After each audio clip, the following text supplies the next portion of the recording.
যে বাংলাদেশে শেখ হাসিনা আসার পথ সুগম করে দিয়েছে, মানে বাংলাদেশ আওয়ামী লীগকে ফিরে আসা, স্যারের ভাষায় সেই ফ্যাসিস্ট শক্তি আবার ফিরে আসার পথ সুগম করে দিয়েছে। হিউম্যান রাইটস স্পষ্ট বলে দিয়েছে যে আওয়ামী লীগকে রাজনীতি করতে দিতে হবে। আপনার কথাই ঠিক হচ্ছে, আপনার কথাই সত্য প্রমাণিত হতে যাচ্ছে। সেই সময় সেখানে বলে আসতেছে। কাজে এখন আমি যেটা মনে করি, রাজনীতিটা আসলে দ্রুত চলে যাচ্ছে আমাদের বুটের বাইরে থেকে। আমরা স্বাগতম জানাচ্ছি, ফুলের মালা নিয়ে প্রস্তুত আছি, রেড কার্পেট হচ্ছে, বাংলাদেশে ঢাকা বিমানবন্দর আপনার জন্য খুলে দেওয়া হচ্ছে, আগুন দিয়ে পুরাইছি আমরা, আমাদের পাপ মোচন করে এই বিমানবন্দর আপনাদের জন্য খুলে দেওয়া হবে খুব তাড়াতাড়ি। এই আলামত আমরা আপনার মুখে ফুল চন্দন করুন, আপনার মুখে ফুল চন্দন করুন। 7ই অক্টোবর আপনাদের সেই পথ খুলে দেওয়া হয়েছে। তো আপনি যেটা বললেন, ডক্টর ইউনূস তো থাকতেই পারবে না। তিনি বলেছেন 30শে অক্টোবর, হতে পারে আগেও চলে যেতে পারে, বা উনি তার আসমান থেকে তার তো অহিনা দিলেন না, হয়তো তারিখ দিক সেদিক হইতে পারে, কিন্তু ডক্টর ইউনূসকে মেজর আখতারুজ্জামান স্যারের ভাষায় যেটা, তাকে চলে যেতে হবে, হবেই। কারণ বাংলাদেশের মানুষ এখন অস্থির, ব্যবস্থা নাই, কথা বলার অধিকার নাই, সাংবাদিকেরা চাইলেও কথা বলতে পারে না, অনেকে ভয়ও বলে না, সেটাও আমি একমত। কেউ যদি বলে যে সাংবাদিকদের পেটায়, ভাই জোয়া খেলতে গেলে টাকা যেমন হারাইতে পারেন, লস হইতে পারে, খারাপ ভাষায় বললাম না ওইসব কিছু, জোয়া খেলতে গেলে আপনাকে তো ঝুঁকি নিতেই হবে। তো সাংবাদিক হয়েছেন, কথা বলতেই হবে, এত কিছু। এই যে আপনি বলতেছেন বিদেশে বলে কথা বললে কি ঝুঁকি থাকে না, বিদেশের বললে কি ঝুঁকি থাকে না? ওই যে মেজর আখতারুজ্জামান স্যার আওয়ামী লীগ করেন না, তারপর তিনি যেভাবে কথা বলতেছেন সমালোচনা, তার জন্য কি হুমকি নাই? অবশ্যই আছে। মেজর আখতারুজ্জামান একজন বয়স্ক মানুষ, প্রবীণ মানুষ, বিজ্ঞ মানুষ, তাই একজন তরুণ নেতাকে তুলে নিয়ে তাকে বাসায় পৌঁছে দিয়েছেন। কিন্তু স্যারকে তো তুলে দেবে না, তাকে সরাসরি তরুণ নেতারা মেরে ফেলবে, এই বুড়া বয়সে তাকে মেরে ফেলবে, না জানি পরে কোন ডেলিভারি দেয়, কোন বয়ান দেয় আমাদের বিরুদ্ধে। কারণ তো প্রতিশ্রুতি নেই। প্রতিশ্রুতি থাকলে, যেটা স্যার বললেন যে এখন তো তাদের একটা অপশন ছিল, আমরা তাদের পছন্দ করি না করি, এটা সত্য, আমরা তাকে পছন্দ করি না করি, তাদের জন্য একটা অপশন ছিল, সেই অপশন গুলো তারা নিজেদের পায়ে মারিয়ে নষ্ট করে ধ্বংস করে দিয়েছে। এখন বর্তমান যে সিচুয়েশন, 17 তারিখ যে কথাটা বললেন সংসদ ভবনে, তাদেরকে না ঢুকতে দিয়ে অবশ্যই শেখ হাসিনাকে আগমনের পথ মানে আগমনের পথ সুগম করে দিয়েছেন। স্যার যে একটু আগে বললেন যে আমাদের জন্য মোটামুটি লাল গালিচা আসতেছে, আমরা এয়ারপোর্টে যেতে পারবো, খুশি হবো আপনার কথা যদি সত্য, আশা করি সত্য হয়ে যাবে। আর আসলে এই মুহূর্তে যে ঘটনাগুলো ঘটে গেছে, সেই 10 দিন আগে যে কথা বলা আমাদের মেজর আখতারুজ্জামান সাহেব, তিনি একজন প্রবীণ রাজনীতিবিদ, আমি তাকে মেজর বলতে চাচ্ছি না এখন, কারণ রাজনীতিবিদ হিসেবে এখন তার বড় পরিচয়, আমি সেই হিসেবে বলছি, একজন প্রবীণ রাজনীতিবিদ। আমি তাকে পছন্দ করি না করি, তার মত পছন্দ না করি, তার দল পছন্দ করি না করি, তার যে অভিজ্ঞতা সেটার মূল্য আছে, সে মূল্য আমাদের দিতে হবে। কারণ বয়স মানুষকে অনেক দূরে, একজন বয়স্ক মানুষ সে যদি মূর্খ হয়, পড়ালেখাও না করে, অক্ষর জ্ঞান না থাকে, একজন বয়স্ক মানুষ একটা জীবন্ত গ্রন্থাগার, এটা আমি বিশ্বাস করি। কারণ আমি পরীক্ষা করে প্রমাণ করে দেখেছি। যে কথাটা আপনি বললেন যে ইউনূস কেন, আপনি লিখেছেন ইউনূস চলে যাবে কিনা, আরে ভাই থাকবে কেন? এই ডক্টর ইউনূস যে কাজ করতেছে, তার নিজের দলের লোকের সাথে, এমন নিজের সাথে, দেশের সাথে সাজা করেছে 14 মাস 15 মাস যে টিকে আছে, এটাই তো বেশি। আমি তো অবাক হয়ে যাই, এই লোকগুলো কিভাবে টিকে থাকে? বিএনপির মতো এত বৃহত্তর দল 15 মাসে ক্ষমতায় যেতে পারতেছে না, আর যাদের কোনো লোক নাই, আত্মীয় নাই, স্বজন নাই। আমি জানি আখতারুজ্জামান স্যার যখন বাড়িতে যায়, তখন তার সাথে যে কয়জন সঙ্গী থাকে, শুধু বাড়িতে যাওয়ার সময় তার মাইক্রোতে যে কয়জন থাকবে, সেই কয়জন লোক এখন ডক্টর ইউনূসের নাই। তারপর সে এতদিন কিভাবে ক্ষমতায় থাকে? সুতরাং আপনি যে বলছেন যাবে কিনা, শিরোনামটা সুন্দর দিয়েছেন, কিন্তু আমার প্রশ্ন উল্টো, যে সে এখন ক্ষমতায় এতদিন তিনি আছেন কিভাবে? আর যেগুলো বললেন নাটক তো করতে হবে, মানুষকে যত নাটক দেখাবেন, এই যে যাত্রা আমরা ছোটবেলা দেখেছি, সিনেমা দেখি, নাটক করেই তো মানুষকে ধরে রাখতে হবে। তিনি নাটক করবেন, তারপর নাটকই, তিনি যা করতেছেন সবই তো নাটক। তিনি দেখেন যে একদিকে জামাতকে দিয়ে তিনি স্বাক্ষর করালেন, আবার জামাতকে মাঠে নামাইলেন যে না এটা চলবে না, পিয়ার দাও, এটা একটা নাটক। আবার দেখেন তিনি বলেছেন যে তার নিয়োগকর্তা হচ্ছে ছাত্ররা, মানে এনসিপি, যাদের আমি আদর করে আমার জাতীয় পার্টি যাবে, এনসিপি নিয়োগকর্তা, সেই এনসিপি কে আবার তিনি সংসদে ঢুকতে দিলেন না, বা তারা গেলেন। এই যে নাটক মঞ্চস্থ করছেন, কারণ হলো নাটক করার মাধ্যমেই তো তাকে টিকে থাকতে হবে। নাটক না করলে তো তিনি যে কোনো মুহূর্তে আটক হয়ে যাবে, এটা তিনি জানেন। কারণ কখনো সেনাবাহিনী নিয়ে আমরা গুজব শুনি, কখনো পুলিশ বাহিনী নিয়ে গুজব শুনি, কখনো শুনি এই যে শেখ হাসিনা আসতেছে, কখনো শুনি সেনাবাহিনী খুন করতেছে, আবার শুনতেছি আওয়ামী লীগ 50 বছরে আসবে না, আবার শুনতেছি আওয়ামী লীগ এই আসতেছে। এই যে কাজগুলো তারা করতেছে, আপনি দেখেন আজকে জামাতের 8টা দল তারা এর বিরোধিতা করতেছে, স্বাক্ষর করে সব। আপনি বিয়া পয়সা হাঙ্গা পয়সা তারপরে এসে বলতেছেন আমি এটা মানি না, এটা তো হয় না। এই যে তারা যে বিভিন্ন বিষয় সৃষ্টি করতেছে যাতে ভবিষ্যতে নির্বাচন না হয়। যদিও আমরা এখানে যে দুইজন আছি বক্তব্য দিতেছি, আপনি তো এডিটর, আপনার তো কোনো মত এখানে না, আপনি তো এডিটর। আমাদের দুইজনের মত আমরা একমত আগামীতে নির্বাচন হচ্ছে না। তারপরেও যদি হয়, হওয়ার মধ্যে নাটক থাকবে, না হওয়ার মধ্যে নাটক থাকবে। আর আগামী নির্বাচন যে আদৌ ইউনিসের অধীনে হবে কিনা তাও তো আমরা নিশ্চিত না। বাংলাদেশে যেভাবে ব্যবসা ধ্বংস হয়ে গেছে, সবচেয়ে বড় ক্ষতি হয়েছে এই দেশের রাজনীতিকে ধ্বংস করা হয়েছে পরিকল্পিতভাবে, এই দেশের ব্যবসাকে ধ্বংস করা হচ্ছে পরিকল্পিতভাবে। বহির্বিশ্বে আমাদের ভাবমূর্তি ক্ষুণ্ণ করা হচ্ছে। কে আগুন লাগালো, কে লাগালো না, এই প্রশ্নে আমি যাবো না।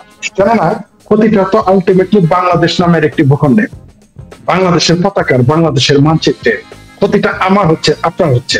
ওই যে যেটা স্যার বললেন যে এই দেশে একটি মুসলিম মৌলবাদ প্রতিষ্ঠিত হতে যাচ্ছে জামাতের মাধ্যমে, কিন্তু এটা আলটিমেটলি কার ক্ষতি করবে? আমার দেশের জন্যই ক্ষতি করবে। কিন্তু সেই দিকে দেশ যাচ্ছে। তো এই যে পরিস্থিতি হচ্ছে, আপনি দেখেন ত্রিপুরায় 3 জনকে স্মাগলার গরু চোরকে গুলি করে মারা হলো, আবার ওইদিকে 200 জেলে ধরে নিয়ে গেছে আরাকান আর্মি নামের সন্ত্রাসী, মানে তাদের সন্ত্রাসী সংগঠন। এই জিনিসগুলো আমাদের কি সিমটম, মানে আমাদের কি বার্তা দেয়? আমাদের দেশের ভিতরে এই মুহূর্তে যা চলতেছে সবই শুধুমাত্র ক্ষমতার দিকে ধাবিত। কেউ আছে ক্ষমতায় টিকে থাকতে, যেটা তিনি বললেন যে একটা পুলিশের সাথে ছবি। আরে বাবা, তুমি জাতীয় নেতা, তুমি পুলিশের সাথে তোমার ছবি দিতে হবে। নেতা কেন মৃত্যু ভয় পাবে? নেতা তো মৃত্যু ভয় থাকবে না, সে তো জানেই তাকে হত্যা করা হতেই পারে। সে নেতা ছোট হোক, সে নেতা বড় হোক, সে আক্রান্ত হতেই পারে। কিন্তু তার মূল শক্তি কি? জনগণ। জনতার শক্তিতে যদি আপনি শক্তিমান না হন, তাহলে তো আপনাকে আর্মির ট্যাঙ্ক দিয়ে আপনাকে চলে আসতে হবে। ওই যে দেখেন শিবির এত শক্তিশালী, এত টাকা আলা, এত ক্ষমতা আলা, এত বুদ্ধি আলা, তাদেরকে মসজিদ থেকে উদ্ধার করে নিয়ে গেছে বাংলাদেশের আর্মি। যুব দলের হাত থেকে বাংলাদেশের আর্মি উদ্ধার করে নিয়ে গেছে। তো আপনাকে জননেতা হইতে হবে, জনগণের শক্তিতে বলিয়ান হইতে হবে। আর ইউনূস সরকার, আপনার যে শিরোনাম যে ইউনূসের বিদায়, বাস্তবতা এবং রাজনৈতিক নাটক। রাজনীতি মানেই নাটক, রাজনীতিও নাটকের অংশ, নাটকের অংশ রাজনীতি। এটা চলতেই থাকবে। যে যতক্ষণ করে টিকে থাকতে পারবে সে থাকবে, যে পারবে না সে চলে যাবে। ডক্টর ইউনূস যত তাড়াতাড়ি বিদায় হয় ততই আমাদের দেশের জন্য মঙ্গল। বর্তমান পরিস্থিতি দেখতেছি যা করতেছে, সে একটা করে তার নিজের যে প্রতিষ্ঠিত দল, আজকে শুনেছেন জামাতের নেতা বলেছে যে নতুন দল গঠন করে বাপের বিরুদ্ধে যায় না। জামাতের এক নেতা এনসিপি এক নেতার জন্য বয়ান দিয়েছে, তারা সমালোচনা করেছে জামাতের পিআর পদ্ধতি হচ্ছে রাজনৈতিক প্রতারণা।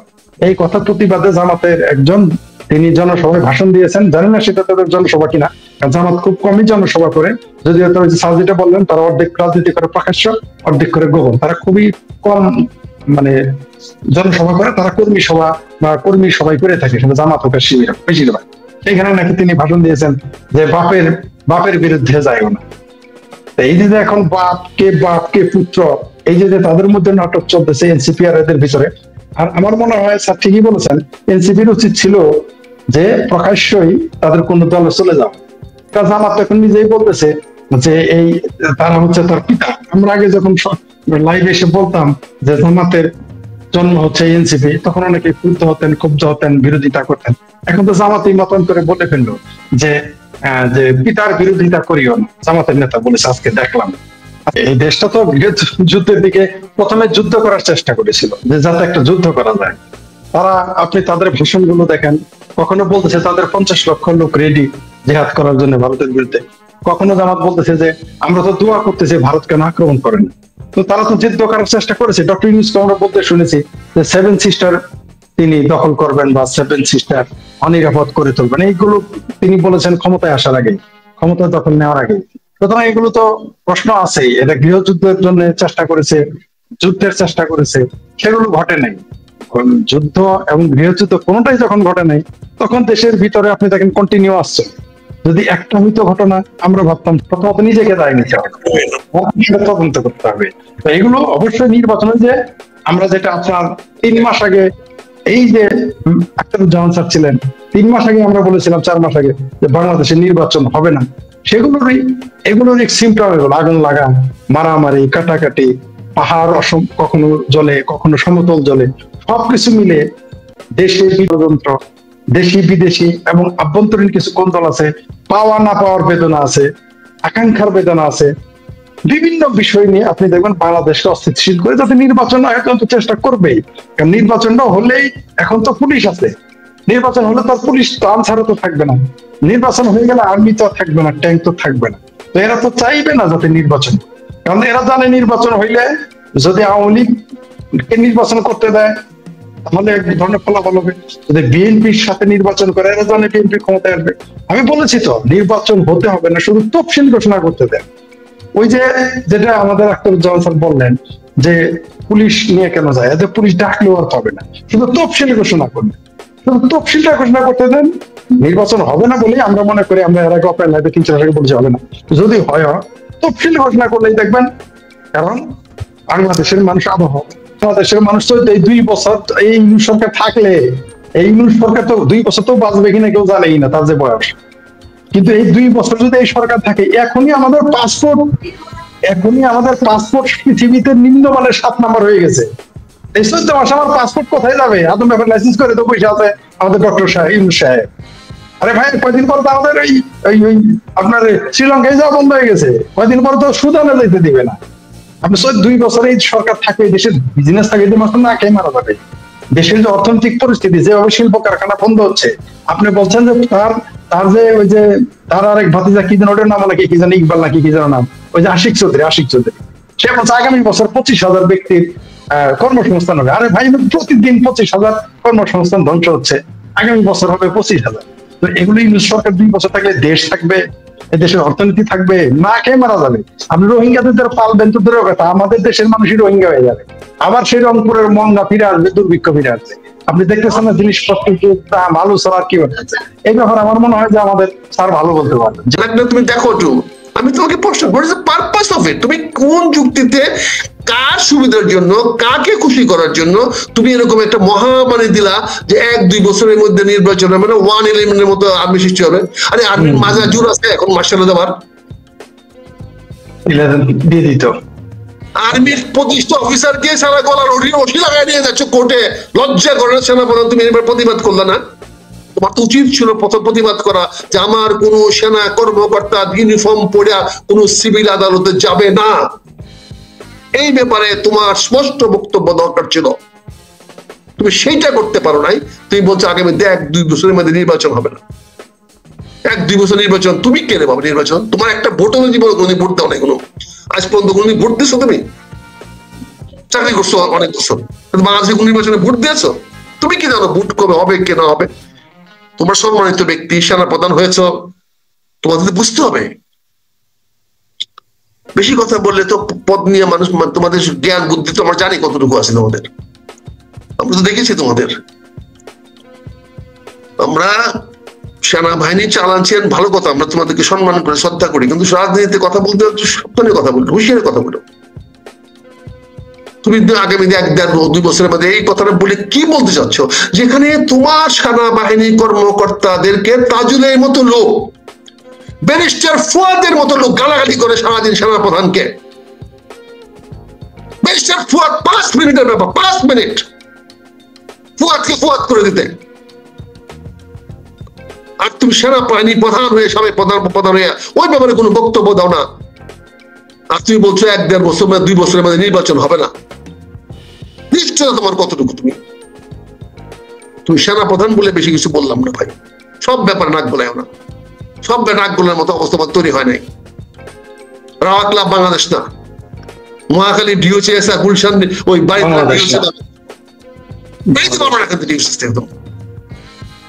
Think about Bangladesh. তোমার নিজের বাড়ি যাও না, চান্দিনা কোথায় বাড়ি আছে, ওখানে গিয়ে দেখো না কটা কুত্তা তোমার জায়গায়। ওই গেলে একটু ওই ডিসি ফোন করে, এসপি ফোন করে পর বাড়িতে যাও,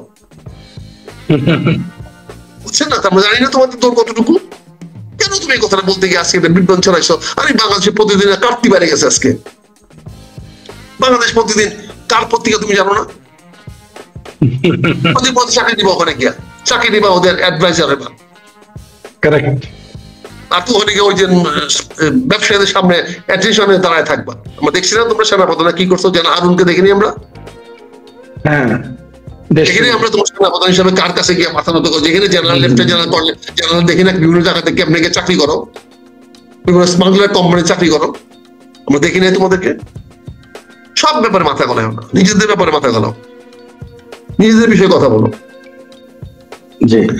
তিনটা জিনিস আমাদের এখানে হয়েছে, যে তিনটা ভুলের কারণে এনসিপি আজকে রাজনীতি থেকে অপ্রাসঙ্গিক হয়ে গেছে। আমি কিন্তু বললাম শব্দটা হয়ে গেছে, আমি কিন্তু বলি না হয়ে যাচ্ছে, হয়ে গেছে। কিন্তু আপনারা আপনাদের কবর রচনা করে ফেলেছেন, ডক্টর ইউনূস সাহেব আপনাদেরকে সেই কবরে নামিয়ে দিয়েছে। যদি আমার পাশে না থাকে তা আমি কিসের চেয়ারের বলেন নেতা রে ভাই?